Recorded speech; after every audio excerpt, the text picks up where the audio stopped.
Hello, good morning all of you. आज हम आप लोग को पढ़ाएंगे इकोसिस्टम में एनर्जी फ्लो पढ़ाएंगे। ठीक है, क्या पढ़ाएंगे? एनर्जी फ्लो के बारे में पढ़ाएंगे। चलिए हम बात करते हैं एनर्जी फ्लो क्या होता है। एक बात आप लोग याद रखिएगा कि एक्सेप्शन है deep sea hydrothermal vent, exception है। उसके अलावा चलिए हम लिख ही देते हैं कि जो डीप सी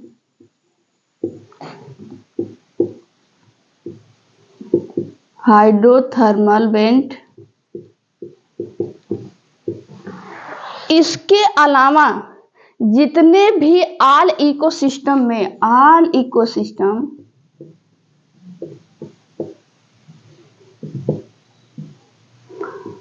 अल्टीमेट जो सन होता है वो क्या होता है?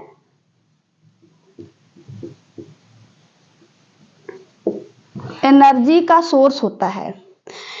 डीप सी हाइड्रोथर्मल वेंट को छोड़कर जितने इकोसिस्टम के पार्ट हैं, जितने ऑटोट्रॉफ्स हैं, अल्टीमेट जो होता है सन से ही एनर्जी आती है। यहां तक कोई दिक्कत नहीं होनी चाहिए। आगे बढ़ते हैं। आगे कह रहा है कि अगर एक सोलर रेडिएशन आती है, कौन सी? सोलर रेडिएशन, जिसे बोला गया है पार। पार का फुल नेम होगा फोटोसिंथेटिक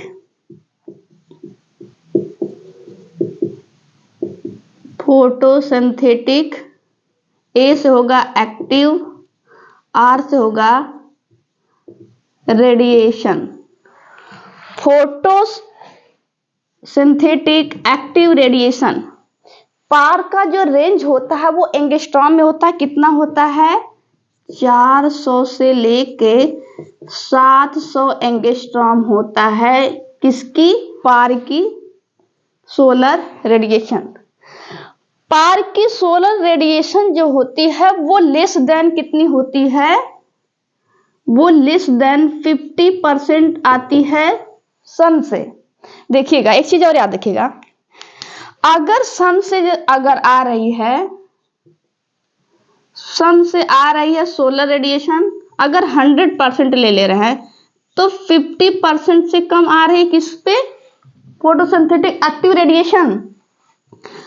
और 50% जो होता है वो एक्सरे हो सकता है, ठीक है, गामा रेस होता है, बीटा रेस होता है, कॉस्मिक रेज हो सकती हैं, जो हमारे लिए बेनिफिशियल नहीं है।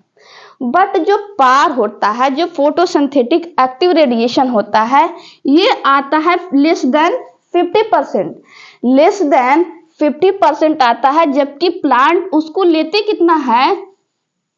2 to 10%।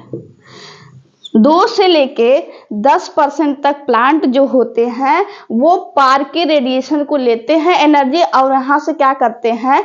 अपना फोटोसिंथेसिस करते हैं। फोटोसिंथेसिस करने के बाद हमको एनर्जी प्रोवाइड करते हैं। कौन? जो फोटोट्रॉफ होते हैं, जो ऑटोट्रॉफ होते हैं। पार समझ में आया होगा। अभी यहाँ पे देखते हैं कि जो फोटोसिंथेटिक एक्टिव रेडिएशन है, यहाँ पे थर्मोडायनेमिक्स का 2 लॉ काम करता है। First law of thermodynamics and second law of thermodynamics.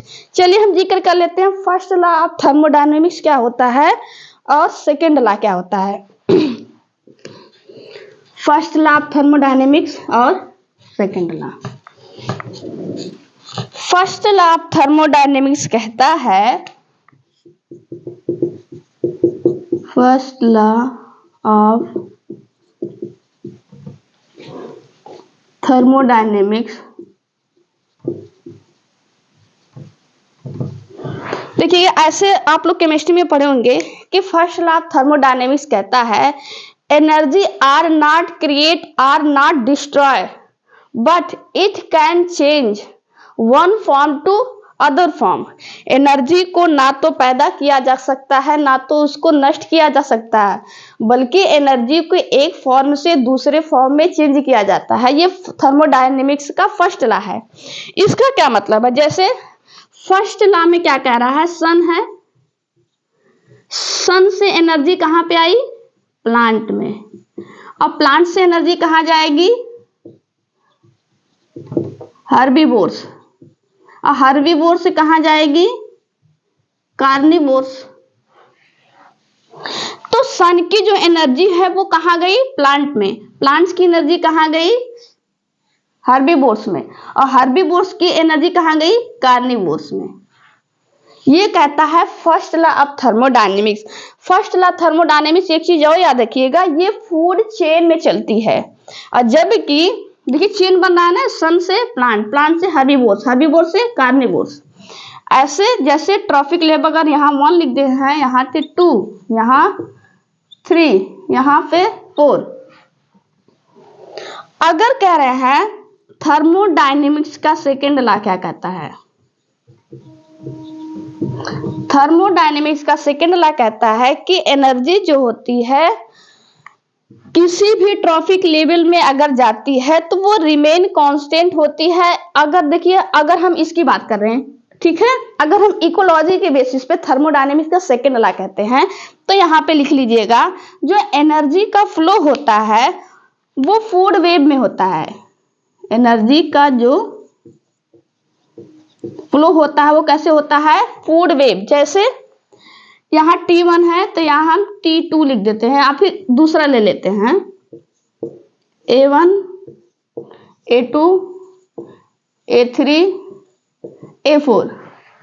जैसे A1 ने खाया T2 को, T3 ने खाया A1 को, T3 ने खाया T4 को, T4 ने खाया T1 को। ये कैसा वेव जैसे जैसे लग रहा है कि चैन चल रहा है, उसे कहेंगे सेकेंड लॉ ऑफ थर्मोडायनेमिक्स। इसी को कहते हैं food web. I hope so आप लोग को इतना समझ में आया होगा। अब हम आगे बढ़ते हैं। कि पूछा जाता है कि प्रोड्यूसर जो होते हैं वो एक्वाटिक और टेरेस्ट्रियल में कौन कौन होते हैं? एक्वाटिक में कौन कौन से प्रोड्यूसर होते हैं और टेरेस्ट्रियल में? यही लिख लीजिएगा, जो टेरेस्ट्रियल में जो प्रोड्यूसर होते हैं। पहले हम प्रोड्यूसर की बात कर लेते हैं।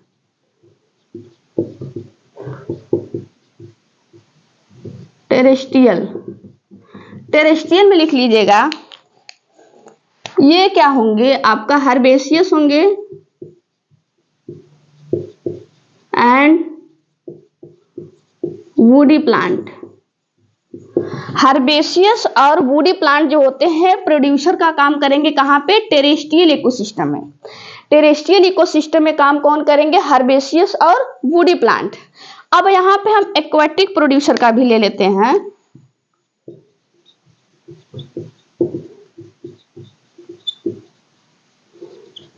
एक्वाटिक प्रोड्यूसर में लिख लीजिएगा, इसमें आता है फाइटोप्लैंक्टन,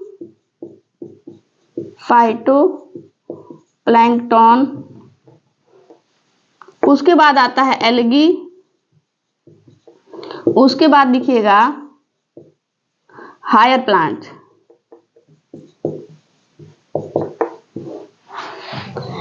एक्वाटिक जो होता है, एक्वाटिक जो होता है प्रोड्यूसर कौन होंगे? Phytoplanktons, algae and higher plant. और टेरेस्ट्रियल में कौन आएंगे? वुडी प्लांट और हर्बेसियस। ये चीज याद रखिएगा। ऐसा हम आप लोग को बता दे रहे हैं कि कंज्यूमर जो होते हैं, हर्बेसियस जो होते हैं, कंज्यूमर कौन होते हैं ये पूछा गया है। हर्बेसियस जो होते हैं, जो हर्बीवोर्स होते हैं, हर्बीवोर्स कंज्यूमर कौन होंगे? जो हर्बीवोर्स होंगे वो टेरेस्ट्रियल में कौन होंगे? टेरेस्ट्रियल में लिख लीजिएगा, थोड़ा अजीब लगेगा लेकिन एनसीईआरटी में दिया है कि टेरेस्ट्रियल में जो होंगे हर्बीवोर, जो हर्ब को खाते हैं, वो होंगे इंसेक्ट, वो होंगे बर्ड्स और वो होंगे मैमल्स। हर्बीवोर्स में आएंगे इंसेक्ट्स, बर्ड्स एंड मैमल। और जबकि ये टेरेस्ट्रियल है, एक्वाटिक में याद रखिएगा, एक्वाटिक में आता है आपका मोलस्का। ये याद रखिएगा, मोलस्का जो होता है, मोलस्का से या फिर मोलस्का का जो मेंबर है मोलस्कस, ये जो होता है एक्वाटिक हर्बीवोर्स होता है। और जबकि टेरेस्ट्रियल कौन होता है? इंसेक्ट, बर्ड्स और मैमल। टेरेस्ट्रियल जो होते हैं हार्बीवोर्स कौन होंगे? Insect, birds and mammals. और जो एक्वाटिक जो होते हैं हार्बीवोर्स कौन होंगे? वो मोलस्क होंगे। चलिए हम थोड़ा और जिक्र कर लेते हैं।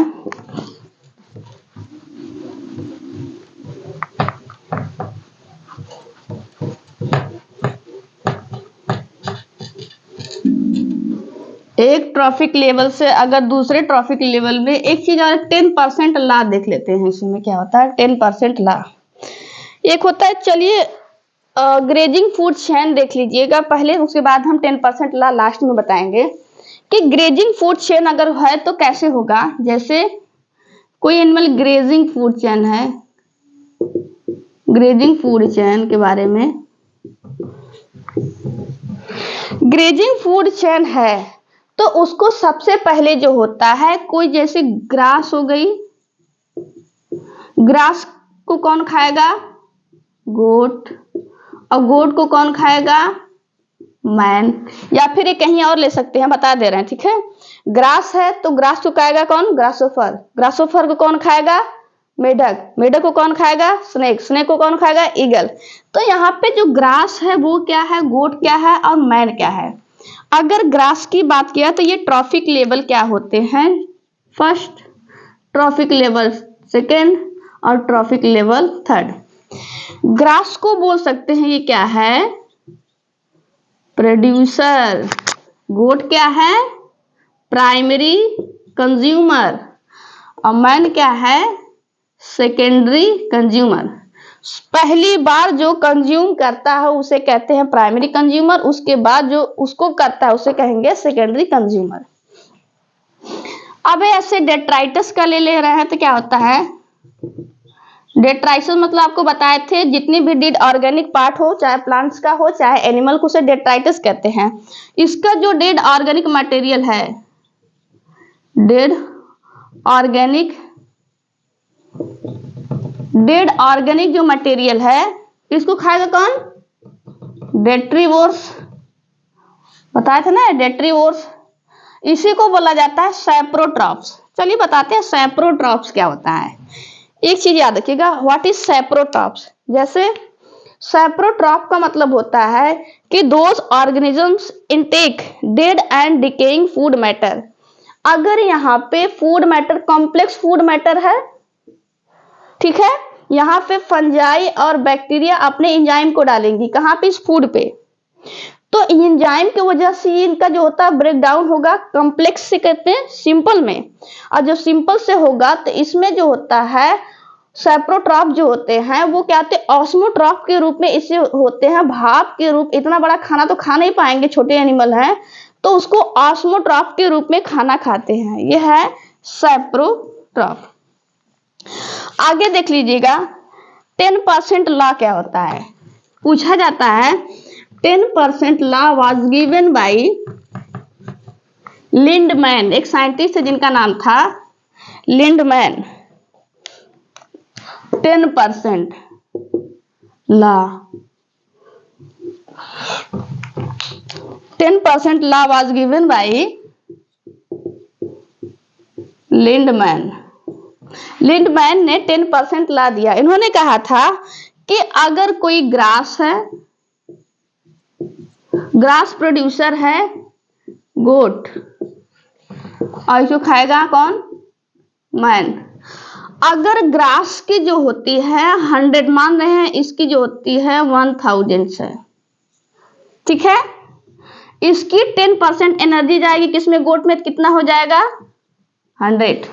1000 है तो उसका 10% क्या हो जाएगा? 100, और इसका 10% क्या हो जाएगा? 10। तो कह रहे हैं कि सारी की सारी एनर्जी जो होती एक ट्रॉफिक लेवल से दूसरे ट्रॉफिक लेवल में नहीं जाती है, सिर्फ 10% ही एनर्जी जाती है। और कुछ एनर्जी जो होती है 10% के अलावा जो 90% एनर्जी होती है, कितनी? जो 90% एनर्जी होती हैं, ये अपनी मेटाबॉलिक एक्टिविटीज में वेस्ट कर, मतलब यूज कर लेते हैं, वेस्ट नहीं करते हैं, यूज कर लेते हैं। और एनसीईआरटी में एक फिगर बना होगा कि हीट लॉस के फॉर्म में जो होता है 90% एनर्जी को क्या करते हैं? यूज करते हैं, और 10% एनर्जी ही क्या करते हैं? एक ट्रॉफिक लेवल से दूसरे ट्रॉफिक लेवल में भेजते हैं। यहीं पे एक चीज और देख लीजिएगा कि what is standing state, what is standing crop. हम छोटा सा ही बताएंगे आप लोगों को, इसी में समझिएगा। स्टैंडिंग क्रॉप और स्टैंडिंग स्टेट। देखिएगा, अगर बायोमास का लिविंग मटेरियल है, ये लिख लीजिएगा, यहां से क्वेश्चन आता है, इंपॉर्टेंट है। लिविंग स्टेट एंड और स्टैंडिंग स्टेट में, standing crop and standing state. अगर लिविंग का बायोमास है,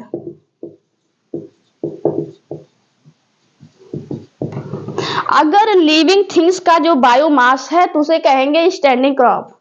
अगर जो होते हैं बायोमास जो होता है इनऑर्गेनिक का हो, बायोमास किसका है, इनऑर्गेनिक, जैसे नाइट्रोजन, हाइड्रोजन, ऑक्सीजन, कार्बन, ये क्या है। अगर इसकी बात होगी तो याद रखिएगा वो आएगा किसमें, स्टैंडिंग स्टेट में। अगर लिविंग क्रॉप की बात होगी, लिविंग स्टेट की बात हो रही है तो उसमें किसमें आएगा, स्टैंडिंग क्रॉप। ऐसे याद रखिएगा, फसल, जो फसल होती है ऐसे याद रखिएगा, क्रॉप जैसे हम याद किए थे, क्रॉप मतलब होता है फसल। जो फसल जो होती है वो लिविंग होती है, ठीक है। तो अगर लिविंग बायोमास होगा तो किसमें आएगा, स्टैंडिंग क्रॉप। एक याद रखिएगा, दूसरा अपने आप याद आ जाएगा। स्टैंडिंग स्टेट, जो स्टेट रहता है, ठीक है, नाइट्रोजन, कार्बन, हाइड्रोजन का जो होता है रेंज होता है, एक कांस्टेंट होता है ना। आगे देख लीजिएगा, वहीं पूछा है कि अगर, ठीक है, अगर हम जो होते किसी लिविंग की बायोमास को अगर हम मेजर करते हैं तो उसका ड्राई वेट में क्यों करते हैं और वेट में करते हैं। देखिए उसका क्या है कि ड्राई वेट जो होता है ये इसका आइडियल जो होता है पैरामीटर होता है वो किसी भी मटेरियल को मेजर करने के लिए। जैसे हमारा वेट कितना है, 50 केजी है, तो 50 केजी है तो हम 1 किलो अगर मतलब 1 किलो क्या मतलब 1 लीटर पानी पी ले रहे हैं तो हमारा 51 हो जाएगा ना। लेकिन ड्राई वेट में इसलिए मेजर करते हैं क्योंकि ड्राई वेट होता है वो ऑलवेज जो हमेशा होता है कांस्टेंट होता है। 50 केजी के हैं तो 50 केजी रहेगा, ठीक है। इसलिए हम करते हैं ड्राई वेट को मेजर, क्योंकि ड्राई वेट का जो पैरामीटर होता है वो क्या होता है, कांस्टेंट होता है। ये था एनर्जी का फ्लो। एनर्जी का फ्लो का हम एक चार्ट शॉर्ट वीडियो में डाले हैं, एक बार उसको भी आप लोग देख लीजिएगा कि कैसे है। ट्रैफिक लेवल जो होते हैं हमने 2 का जिक्र किया था, ग्रेजिंग का और डेट्राइटिस का। आई होप सो आप लोग को समझ में आया होगा आज का सेशन। अभी के लिए इतना ही। Thank you, bye bye, take care.